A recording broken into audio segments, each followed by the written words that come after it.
The Philippine Supreme Court has rejected a bid by a former police chief for a temporary restraining order to prevent his arrest and transfer to the International Criminal Court. Senator Ronald dela Rosa is considered the chief enforcer of former President Roderigo Duterte's war on drugs and is wanted by the ICC for crimes against humanity. The interim ruling clears the way in principle for Mr. dela Rosa's arrest, although the Supreme Court has conceded there are other issues to be addressed. The Justice Department last week said it would enforce the warrant once the High Court has resolved all petitions. Mr. dela Rosa's whereabouts remain unknown after he fled the Senate following a tense security incident last week. And we're joined by Mariejo Ramos, who's covering this story for CNA from Metro Manila. Mariejo, this is an interim ruling from the Philippine Supreme Court. What would it mean for Ronald dela Rosa?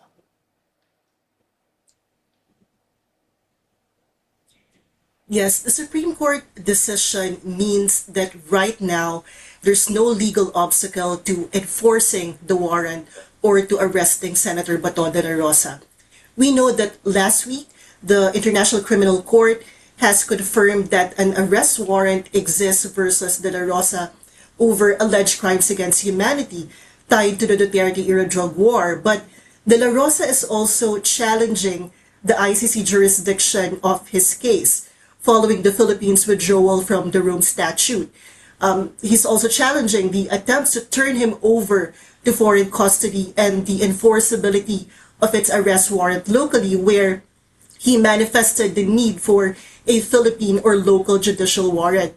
We talked to an assistant counsel to the ICC who said there's no proceeding within the Rome Statute that requires the localization of an ICC warrant, but all these issues form part of dela Rosa's main case before the Supreme Court that the recent decision did not address. So now his lawyer said the decision did not resolve the core constitutional questions raised in the senator's petition, and that they will file a motion for reconsideration and pursue all legal remedies available. All right, Mariejo, apologies for that. It wasn't Ronald, it's Ronald dela Rosa. Now, so far, the Marcos administration has been quite clear it would not want to interfere in what it considers a legislative process. But what has been the reaction to these latest developments from the Marcos administration? Where would it go from here? You're right. We're not seeing clear signals from the Marcos administration on how to react or respond to the standing ICC warrant. But in a press briefing earlier, we heard Palace spokesperson Claire Castro saying that the Marcos administration recognizes the ICC warrant's validity following the SC ruling, and that any executive interpretation to the SC decision will be referred to the Department of Justice.